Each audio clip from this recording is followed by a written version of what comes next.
Juan capítulo 7, versículos del 53 hasta el capítulo 8, versículo 11.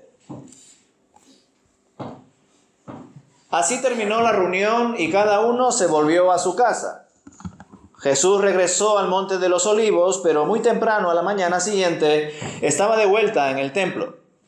Pronto se juntó una multitud y él se sentó a enseñarles.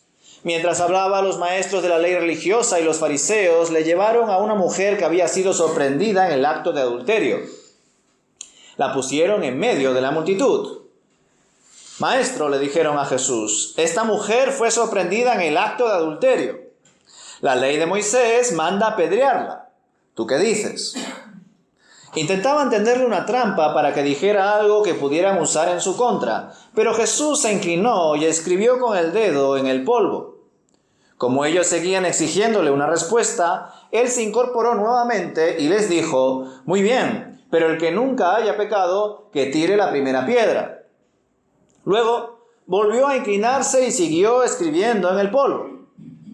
Al oír eso, los acusadores se fueron retirando uno tras otro, comenzando por los de más edad, hasta que quedaron solo Jesús y la mujer en medio de la multitud. Entonces Jesús se incorporó de nuevo y le dijo a la mujer, «¿Dónde están los que te acusaban? ¿Ni uno de ellos te condenó?» «Ni uno, Señor», dijo ella. «Yo tampoco», le dijo Jesús. «Vete y no peques más». El domingo pasado reflexionamos en las reacciones de algunas personas de la multitud y también de los principales sacerdotes y fariseos ante las declaraciones de Jesús en el templo en el último día de la semana de la fiesta de los tabernáculos. Y precisamente en esos versículos de Juan, capítulo 7, versículo 40 hasta el versículo 52, pudimos comprobar cómo la división y la incredulidad reinaba en buena parte de los presentes. Y varios de los opositores de Jesús se aferraban a la idea de que Jesús no podía ser el Mesías porque provenía de Galilea, no de Belén.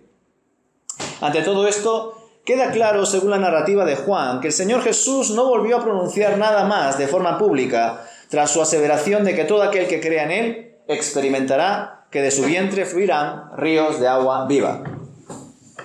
Ahora bien, la cuestión a partir de aquí es la siguiente.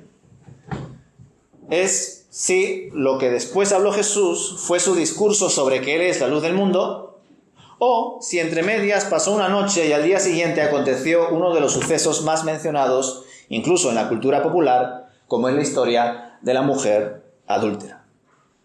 ¿Y por qué digo esto? Porque según algunas Biblias, como la Biblia textual o la Nueva Traducción Viviente, la historia de la mujer adúltera que casi fue apedreada delante de Jesús no forma parte del escrito original de Juan, por cuanto dicho texto no se encuentra en los manuscritos griegos más antiguos. Sin embargo, otras Biblias, como la Reina Valera, sí incluyen este texto dentro de la narrativa de Juan porque se basan en otra fuente conocida como el Textus Receptus. ¿Qué hacemos entonces nosotros ante esta disyuntiva? No sé si os habéis dado cuenta alguna vez de que en algunas Biblias esta historia y otras más, u otros versículos más, no aparecen.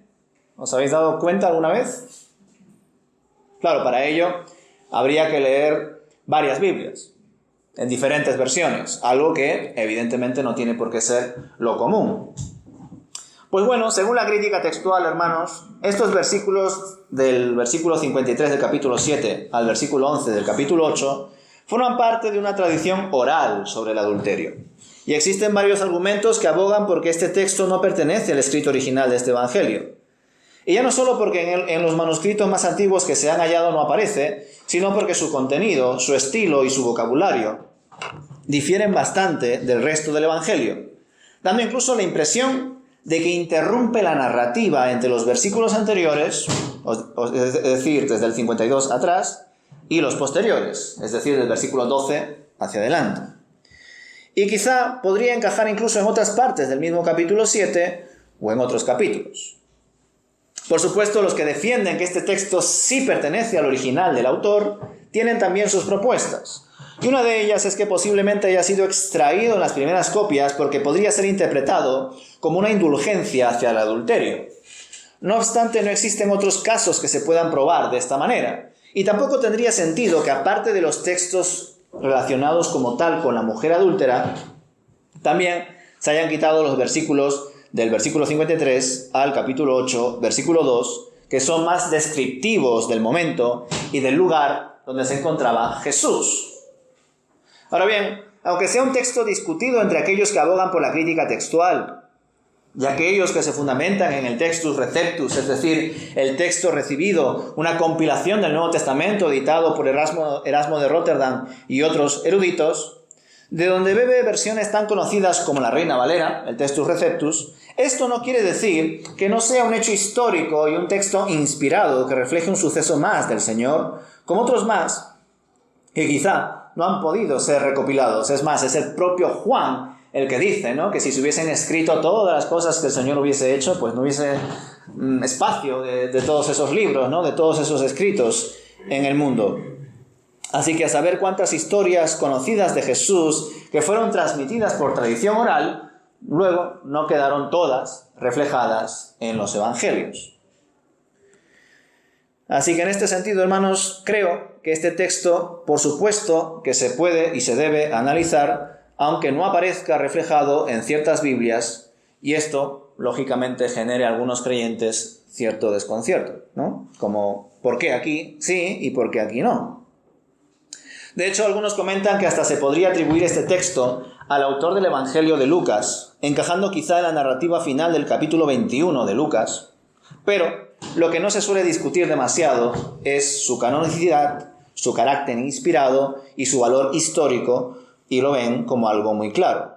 Canonicidad, carácter inspirado y valor histórico, pues reflejan un acontecimiento más del ministerio de Jesús, que está además en consonancia con su carácter y sus enseñanzas en otros textos propios de Juan y, como no, del resto de los evangelios.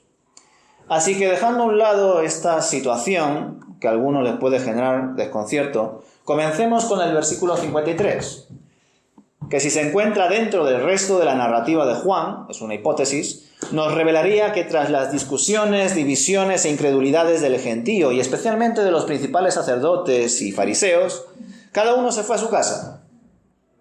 Y creo que esta expresión hace referencia específicamente a los líderes religiosos, ya que dudo mucho que toda la gente se haya ido en ese momento a su casa tras esos intercambios de palabras cuando se estaba celebrando la fiesta de los tabernáculos. Creo que cada líder también se fue a su casa, por un lado porque la tenía, y segundo porque todavía no habían conseguido su objetivo de apresar y condenar a Jesús, y estarían pensando, planificando cómo podrían hacer para apresar y condenar a Jesús. Por otro lado, como contraste, estos se fueron a su casa, pero Jesús, que dice la palabra, no tiene dónde acostar su cabeza. Así que Jesús no se fue a su casa ni a la casa de nadie. El texto nos dice que se fue al monte de los Olivos. ¿Y para qué? ¿Para dormir? Lo dudo. Seguramente descansó un poco, pero lo que más hizo fue orar y estar en comunión con el Padre, como lo haría en otros momentos más adelante también. Al día siguiente, por la mañana, vuelve el Señor al templo y la gente se le acercó para escuchar más acerca de sus enseñanzas, y al poco tiempo comprobamos cómo los líderes religiosos volvieron ya con una trampa preparada para dejar a Jesús en evidencia delante de las multitudes. Sabían que Jesús era indulgente o permisivo con los pecadores, trataba con los pecadores, según la opinión de ellos, y por ello pensaron que si ponían delante de él a una mujer adúltera hallada en pleno acto, cometería el error de no aplicar la ley y por eso podría ser condenado. No se sabe muy bien cuál era la identidad de la mujer que fue hallada en adulterio. La cultura popular y el cine intentan mostrarla como si fuese María Magdalena, pero no hay pruebas de ello. Ahora bien, lo sorprendente de este suceso es que los líderes religiosos corruptos la llevan a la presencia de Jesús sin llevar también al hombre con el que fue hallada. Porque claro, si esta mujer adulteró, pues habrá adulterado con otro hombre, ¿no? Así que o bien estos miembros del Sanedrín interpretaban y aplicaban la ley a su manera, o a saber si estaban incluso levantando un falso testimonio contra esta mujer. Lo más lógico es pensar que estos líderes religiosos aplicaban la ley según sus propias conveniencias y que tenían en mayor estima a los hombres que a las mujeres, ya que por un lado la ley no enseñaba que en todo tipo de adulterio había que recurrir al apedreamiento, sino solo en ciertos casos, tal y como podríamos leer en Deuteronomio capítulo 22. Y además también se enseñaba que se debía apedrear al hombre, y en casos de abusos por parte del hombre, solo se debía apedrear al hombre y no a la mujer inocente. ¿Cuál sería el caso concreto de esta mujer? Pues no lo sabemos. Y a estos líderes religiosos tampoco es que les importe. La mujer era solo un medio para poder tachar a Jesús como un hombre que no conocía y defendía la ley de Israel según ellos. Tristemente, estos hombres querían juzgar a Jesús por un error que ellos mismos estaban cometiendo. Ellos no conocían bien la ley. Dice así Levítico capítulo 20, versículo 10.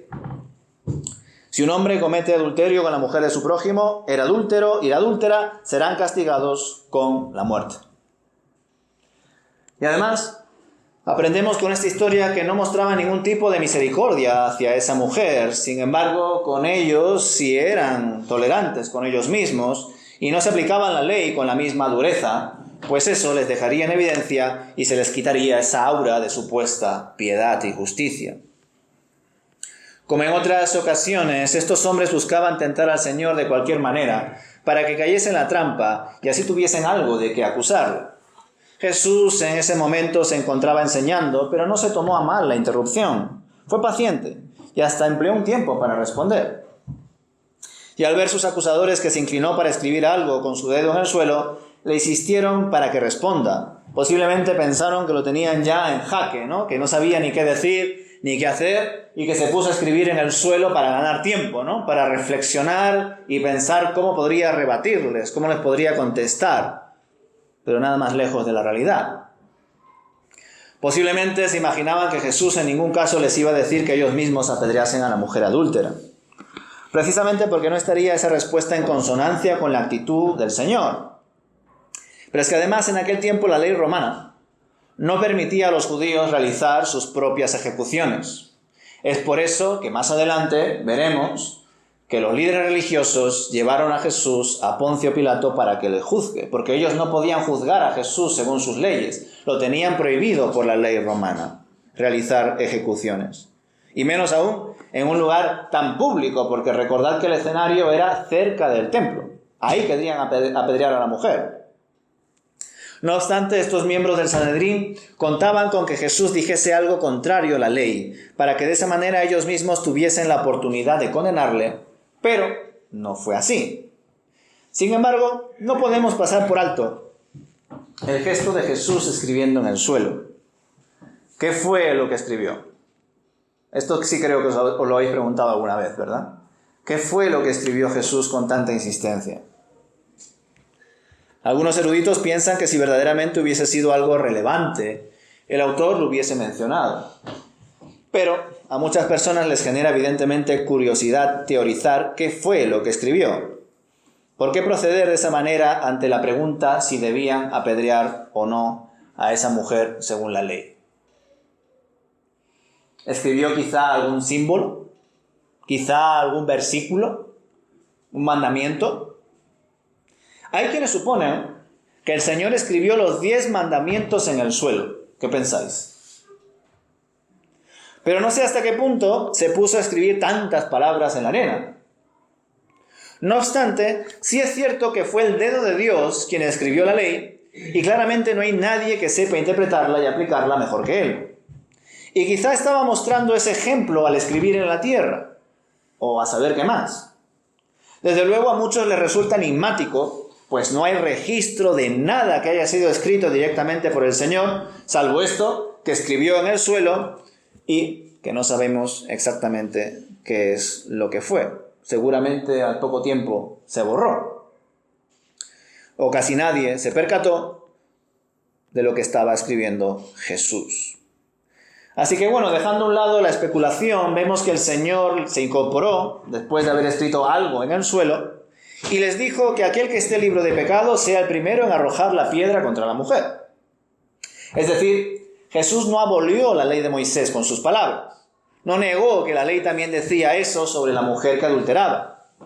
Pero también les mostró que la ley se debe aplicar a todos, tanto al que es juzgado como al que juzga. Porque también el que juzga, siendo además ellos hombres pecadores, pues también tienen sus errores. Dicho esto, el Señor volvió a inclinarse y continuó escribiendo.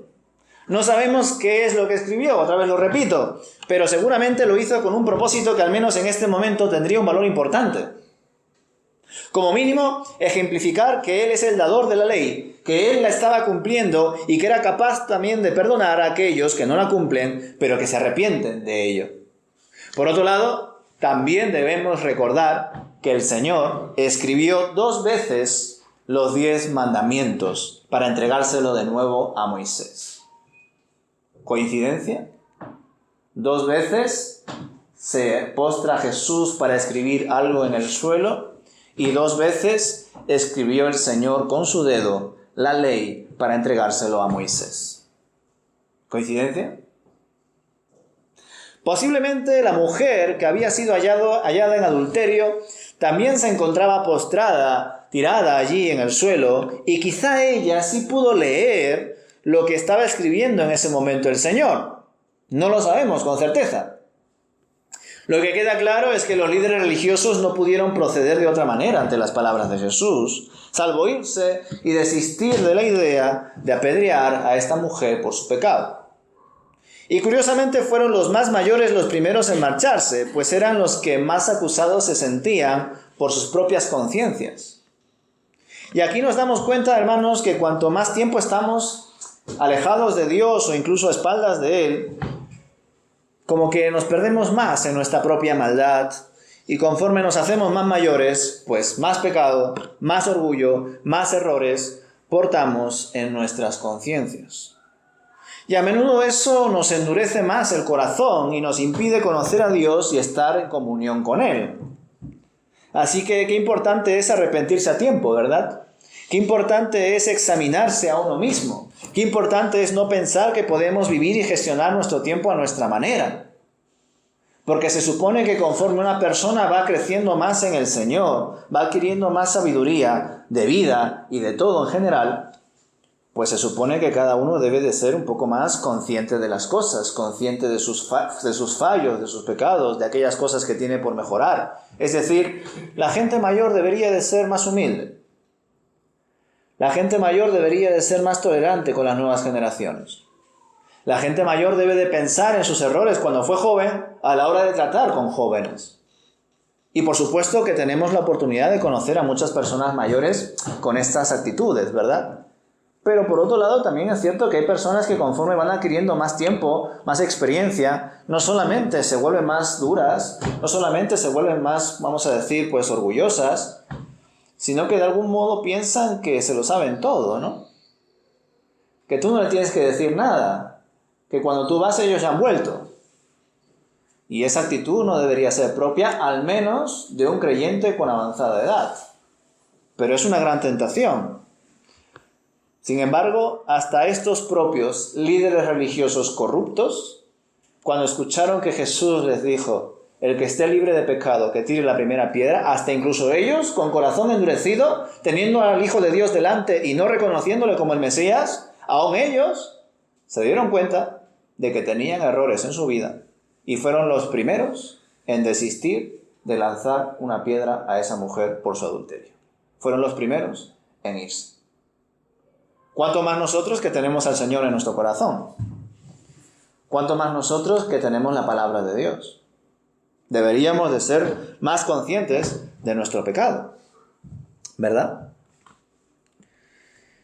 Jesús y la mujer adúltera se quedaron solos, pues ninguno de los que acusaba a la mujer se quedó allí.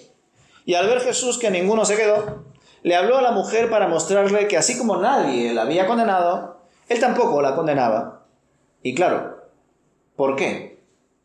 ¿Por qué Jesús perdonó también a la mujer si aparentemente no se arrepintió, según el texto? Y además, Jesús sí era libre de pecado. Jesús no conoció pecado. En otras palabras, Jesús perfectamente podría haber tirado la piedra y cumplir la ley, ¿verdad? Porque él sí estaba libre de pecado. Quizá no había pecado esta mujer de la manera en la que fue acusada. Porque se da por hecho que es una mujer adúltera, pero a saber cómo adulteró o si verdaderamente adulteró. Y por eso quizá tampoco aparece el hombre. No lo sabemos con certeza. Pero aún con esas, ¿no tendría esta mujer otros pecados por los cuales Jesús podría perfectamente condenarle según la ley? Pues claro que sí. Todos nosotros podemos ser condenados por la ley, si no es porque la gracia de Dios nos permite arrepentirnos, confesar nuestros pecados y ser limpios delante del Señor. Por su gracia, no por nuestros méritos. Así que, ¿por qué no apedreó Jesús a esta mujer? Si además, según el texto, la mujer tampoco se arrepintió en ningún momento. Ella estaba postrada ahí, no sabemos con qué actitud tampoco, supongo esperando la sentencia, pero no sabemos más. Sin embargo, sí sabemos una cosa, que el Señor ve el corazón. Y aunque esta mujer aparentemente quizá no se arrepintió mostrándolo con palabras, solo el Señor sabía si esta mujer se estaba arrepintiendo en su corazón por su pecado. Y quizá por ello el Señor le perdonó. Hay otros que piensan a la hora de leer este texto que Jesús tampoco es que la haya perdonado, simplemente le dejó continuar con su vida para que en algún momento se dé cuenta de las cosas, reflexione, confiese su pecado y se arrepienta. Es otra forma de verlo, aunque aparentemente da la sensación de que Jesús la perdona. Porque si no, una vez más os lo pregunto, ¿por qué no ejerció él mismo la ley? Recordad que Jesús no abolió la ley, cumplió la ley. Entonces, ¿por qué no la cumplió? Pues quizá porque el Señor vio su corazón, vio su clamor, vio su confesión, su miedo, su deseo de no haber cometido ese error, y por ello no quiso juzgarla y tuvo misericordia. Sin embargo, que el Señor le haya perdonado por su pecado, o que le haya dejado marchar, o que no haya aplicado la ley con ella, no significa que Jesús haya sido indulgente con este tipo de pecado, o que en general haya sido tolerante con el pecado. Eso es impensable. Él mismo era consciente de que la paga del pecado era la muerte, que sus consecuencias son graves, y que Dios es santo, pero también es misericordioso. Y aunque Jesús no la condenó, le dijo que se vaya y que no vuelva a pecar. Un punto muy importante. Es decir, que no vuelva a caer en esos errores y por supuesto tampoco en otros más. Que busque actuar justamente delante del Señor. Un mandato que también se lo ha compartido a otras personas en otros contextos.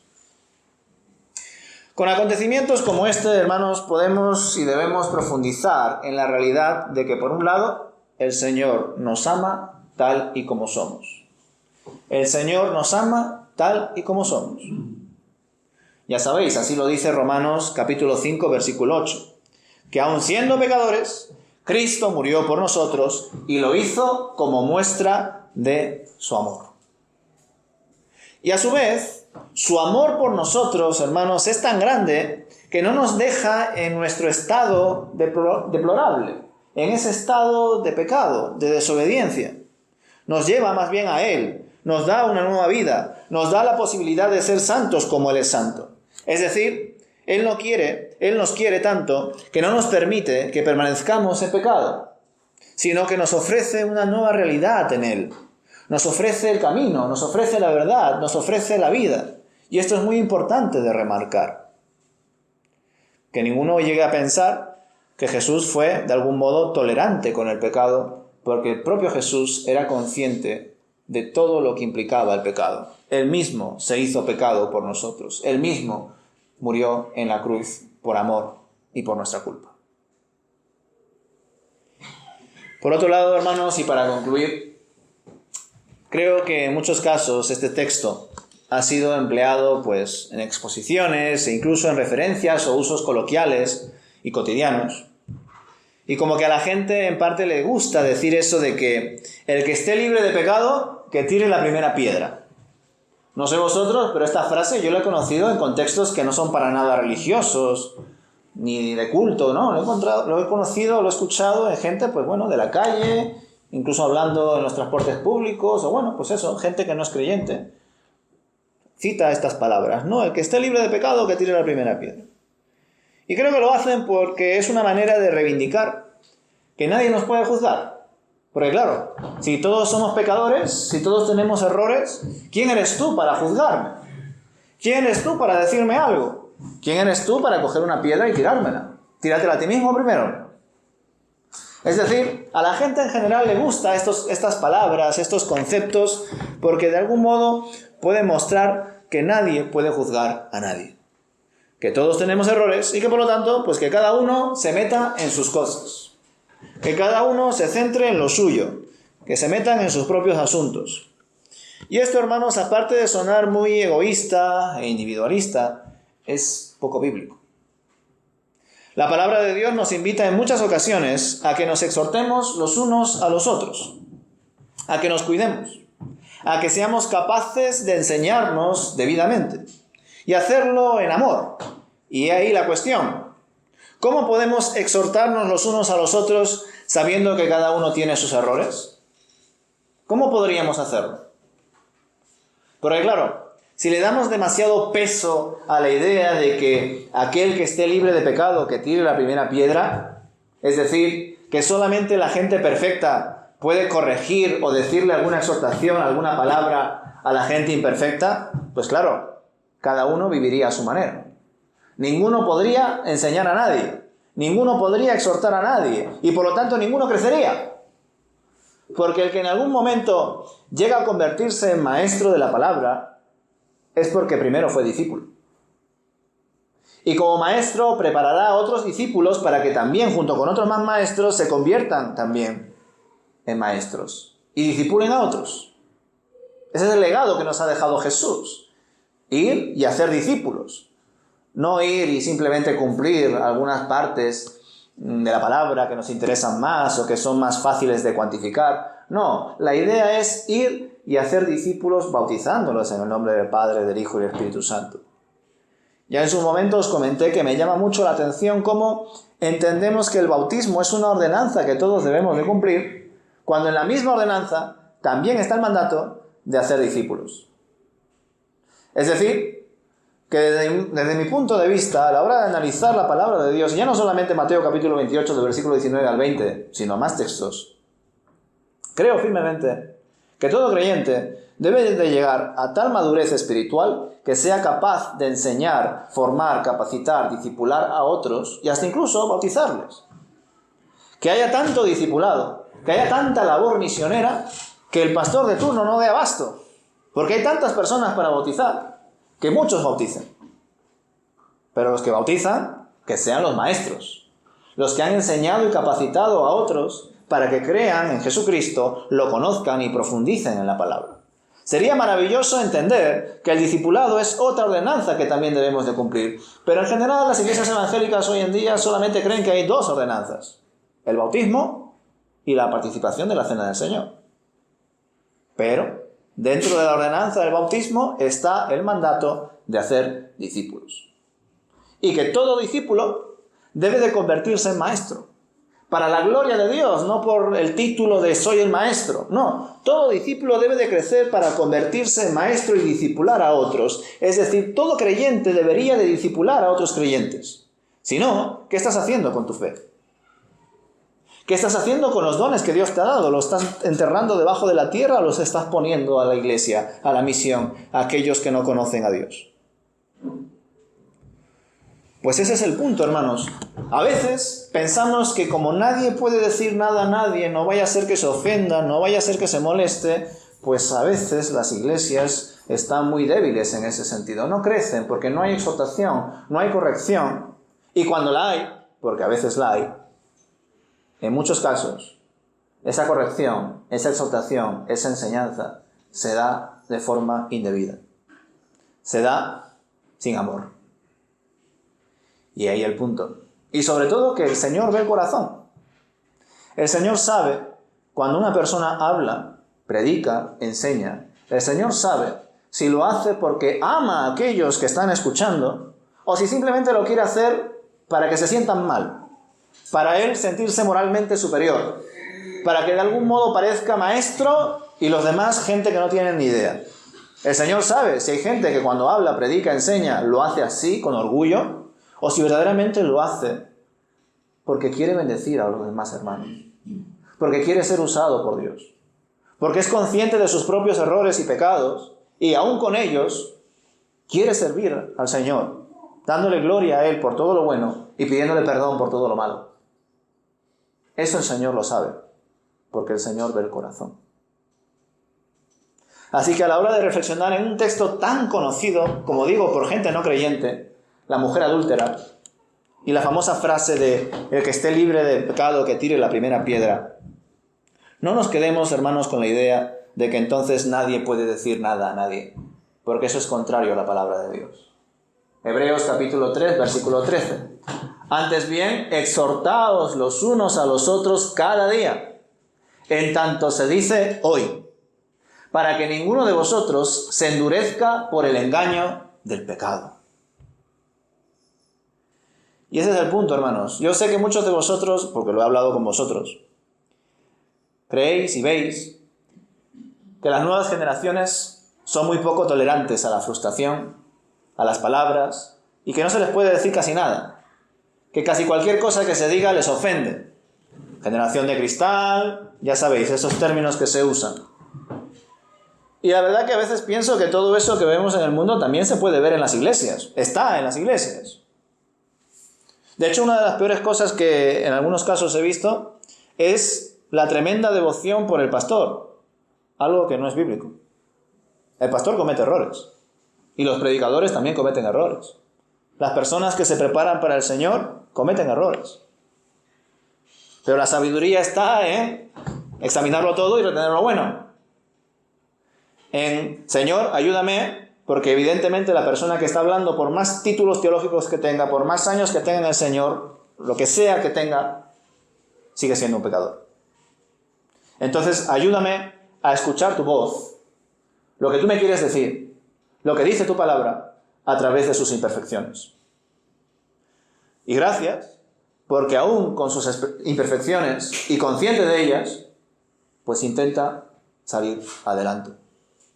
Porque a veces creemos que no tenemos la capacidad para crecer, cuando el Señor nos da su Espíritu para ello. Y eso es horrible, que seamos creyentes y neguemos al Espíritu Santo, a la obra que hace el Espíritu y que quiere hacer el Espíritu en nosotros para que seamos discípulos de Cristo y discipulemos a otros. Y nos ha hecho pensar que eso solamente es para algunos, cuando eso forma parte de la vida natural del creyente. Y para ello, exhortarnos los unos a los otros, orar los unos por los otros, guardarnos los unos de los otros, cuidarnos, en definitiva, ser iglesia, ser una comunidad, ser una familia. Y como no, en amor, hermanos, soportándonos los unos a los otros también, como diría la palabra del Señor, entendiendo que somos pecadores y que el Señor nos perdona cuando nos arrepentimos, cuando nos damos cuenta de nuestros errores, pero que a su vez también nos manda a que no volvamos a cometer los mismos pecados. Recordad lo que le dice la mujer: vete y no peques más. Y cada vez que nos arrepentimos delante del Señor, confesamos nuestro pecado, el Señor nos dice eso: te perdono, vete y no peques más. Porque sabe que el pecado te hace daño, a ti y a los que te rodean. A él mismo también le hace daño. ¿Sabéis por qué? Porque constriñe, debilita, enfría al Espíritu Santo. Por eso no quiere que pequemos más. Pero en su amor, cada vez que nos arrepentimos en el nombre del Señor Jesucristo, Él nos perdona una y otra vez. Una y otra vez. Ya sabéis, 70 veces 7. Pero también, en medio de esas situaciones de pecados, de ojalá arrepentimientos, recordemos que el corazón es engañoso más que todas las cosas. Y en algunos casos podemos engañar también a terceros y engañarnos a nosotros mismos. Fingir lo que no somos. Y lógicamente esto el Señor lo ve con claridad. Él sabe cuando de verdad queremos edificar a los hermanos o destruirles. Cuando queremos bendecirles o sentirnos superiores a ellos. Cuando nos arrepentimos o simplemente sentimos un remordimiento y luego volvemos al mismo pecado de siempre, porque no hemos cambiado de mentalidad, no hemos cambiado de corazón, no hemos cambiado en nuestro sentir espiritual y por lo tanto no nos hemos arrepentido. Porque simplemente pensar que lo que has hecho está mal, pero luego seguir igual, eso no es arrepentimiento. Eso solamente es remordimiento. Y Dios no puede ser burlado. Él lo ve todo con claridad. Así que, hermanos, cuando seamos hallados en una falta y alguien nos corrija en amor, debemos entender que el amor de Dios está detrás de esa exhortación. Que el objetivo es restaurar, no destruir. Y solo de esa manera podemos volver a ser como nuestro Señor quiere que seamos. Sus hijos, santos como Él es santo, perfectos como Él es perfecto. Esas también son palabras del Señor. Es un proceso largo, hermanos, pero el Señor nos llama a ello y estamos en sus manos, guiados por su Santo Espíritu. Esa es nuestra confianza.